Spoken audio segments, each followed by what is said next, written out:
Mengapa kebanyakan pedagang es teh manis, bahkan ada beberapa kafe dan resto, menolak saat ditawarkan mengganti gula pasir kepada gula yang sehat dan dengan harga yang lebih hemat? Bahkan beberapa kafe besar tidak tersedia teh es pahit tanpa gula saat dipesan. Ternyata inilah sebabnya. Perlu, nggak usah.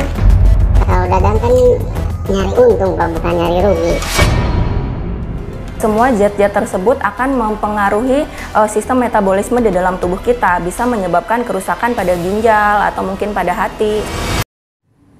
Apa yang terlintas di pikiran kita kalau dengar es teh manis? Sepakat dong, minuman satu ini selalu ada di setiap momen keadaan.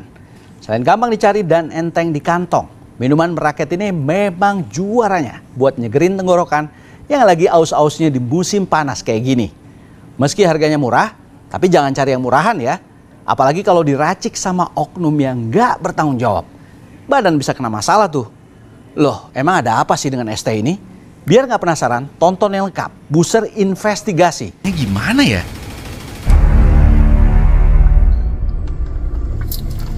Gimana mas rasanya mas? Rasanya kayaknya manisnya kental banget ya, kerasa kayak apa ya? Ada rasa pahit dikit, terus kayak nempel di lidah, rasa tenggorokan nggak nyaman aja gitu. Jujur li agak pahit dan bikin nggak enak di tenggorokan. Dua sensasi ini yang paling kental dirasa. Tapi ini sekedar testimoni pribadi loh ya, nggak mengarah ke hal apapun sebelum ada pembuktian lanjutan.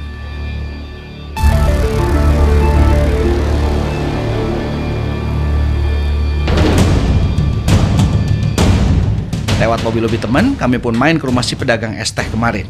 Niatannya bukan namu doang, tapi cek langsung apa yang ia garap di dapur.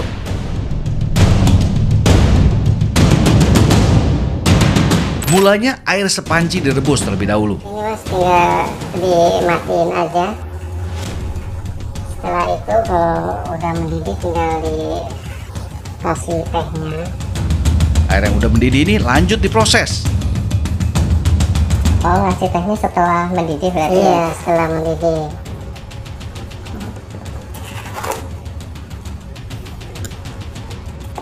Ya. Kalau langsung direbus sama tehnya kan nanti ini terlalu rasanya hilang tuh. Rasa wangi sama ininya malah tambah kental. Sama warnanya berubah juga nantinya. Udah lama mas bikin teh kayak gini mas? Udah pak.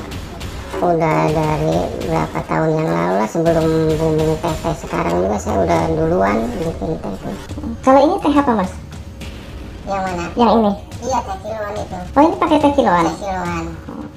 Kenapa pakai teh kiloan mas? Kan ada ya sebetulnya teh yang sudah apa, yang kotak-kotak itu ya mas? Oh ya, iya, 10. iya.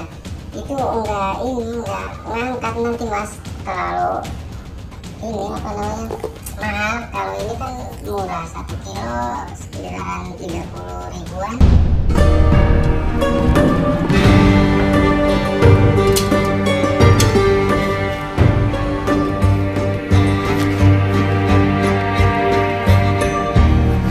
Tapi itu kok penambahan gulanya segitu mas, nggak banyak ya? Ya, yang penting kan kerasa ininya mas, manisnya mas. Barangkali ada yang punya penyakit diabetes gitu kan, bahaya juga. Gulanya nggak banyak ternyata. Oke sih buat kesehatan juga. Mosok gini doang ya? Atau mungkin ada maksud lain dari semua ini? Terus kira-kira diapain lagi ya setelah ini? Oh, ini tempatnya mas? Iya. Oh. Teh yang sudah jadi itu dimasukin ke dalam galon dispenser. Nggak lupa sembari disaring agar daun tehnya tidak ikut terbawa masuk.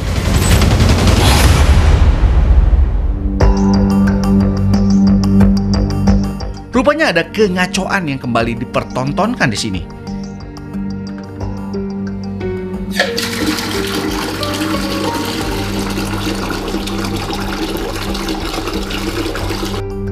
Dispenser yang baru terisi setengah galon teh itu rupanya diisi lagi. Oplosan air mentah rupanya bukan satu-satunya cara untuk mengeruk untung lebih. Bubuk putih, entah apa itu, ikutan nyemplung ke dalam dispenser. Jumlahnya lumayan banyak pula. Mas, itu tadi yang ditambahin barusan apa, Mas? Itu gula halus, Mas. Sedangkan gula pasir kan sekarang sekilonya 18.000. Kalau untuk 1 galon ini membutuhkan 2 kilo gula pasir. Kalau pakai gula halus ini kan cukup cuma 2 saset aja udah sama rasanya dengan 2 kilo gula pasir itu. Emang satu sasetnya berapa itu, Mas? Ini satu sasetnya 5.000, Pak. Kalau Dadang kan nyari untung, Pak, bukan nyari rugi. Makanya saya pakai gula halus itu. Kira-kira serbuk putih tadi jenis apa ya? Pas ngorek-ngorek dapurnya, terjawab sudah. Rupanya itu biang gula alias pemanis buatan yang dalam pemakaiannya nggak boleh sembarangan.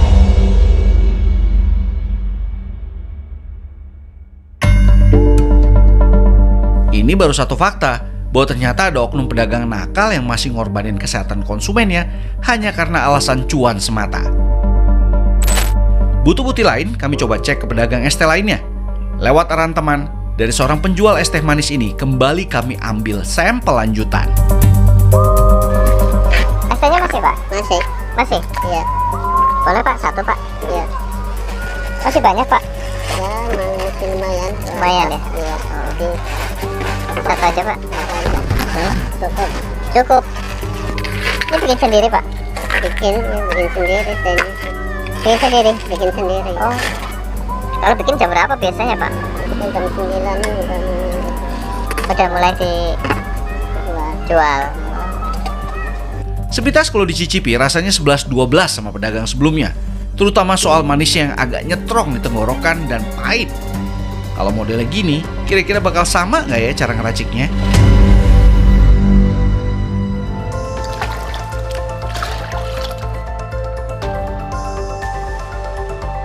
Namanya gula lagi mahal, ini masih bisa dijual baru sehari. Awal produksi teh sih masih normal aja kayak biasa.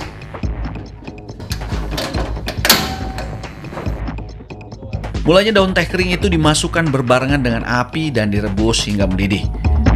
Deh itu, bikin teh kok cuma sepanci kecil doang ya? Apa nggak kurang nantinya? Nggak bermaksud buat berpikir yang negatif sih. Habis ini mau digimanain lagi ya? Oh, ini udah mendidih ya, Mas ya? Udah. Terus? Ini aduk-aduk aja, tunggu 5 menit. Oh, nggak bisa langsung dimatiin berarti, Mas? Enggak, biar aromanya keluar, biar lebih kental.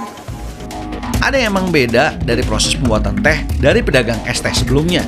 Di sini meski air sudah mendidih, tapi teh tetap dibiarkan digodok beberapa menit supaya saripati teh keluar maksimal. Tinggal masukin gula aja.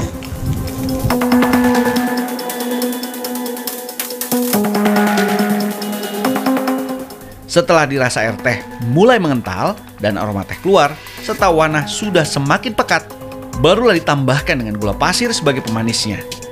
Itu tadi gulanya berapa banyak itu, Mas? Ya, ini berapa? Seperempat. Buat satu ini. Buat satu ini? Cukup. Cukup ya? Ini cukup aja.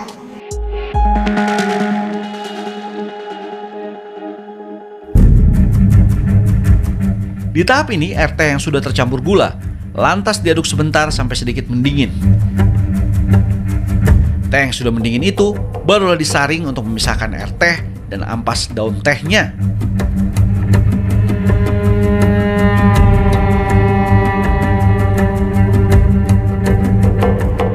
Dan ini yang bikin kita yang ngeliat tambah ngedrop. Tuh. Oh, ini tempatnya, Mas? Iya. Loh, Mas, ini tuh apa ini, Mas? Ya teh sama kemarin. Lah terus rencananya diapain ini?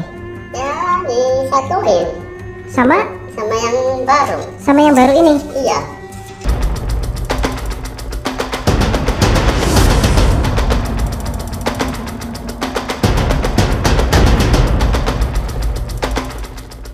Udah gitu si abang masukin apa lagi sih?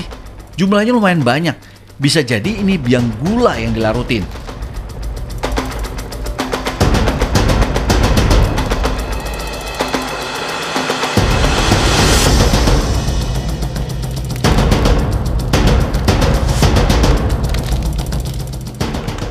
Apa itu Mas?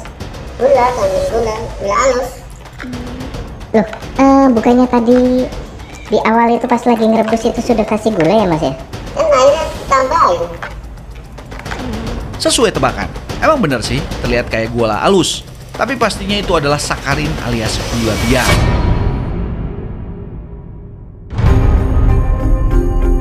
Lagi-lagi sebuah praktik yang dilakukan segelintir oknum nakal demi mendapatkan untung yang nggak seberapa jika dibandingkan resiko yang harus ditanggung konsumennya.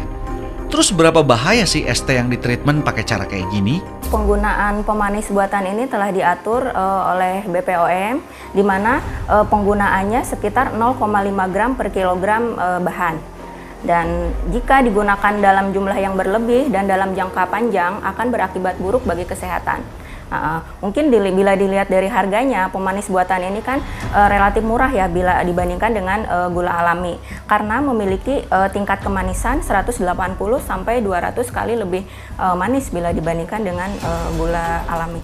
Apabila digunakan dalam jumlah yang berlebih dan digunakan dalam jangka panjang, itu pasti akan berdampak buruk bagi kesehatan.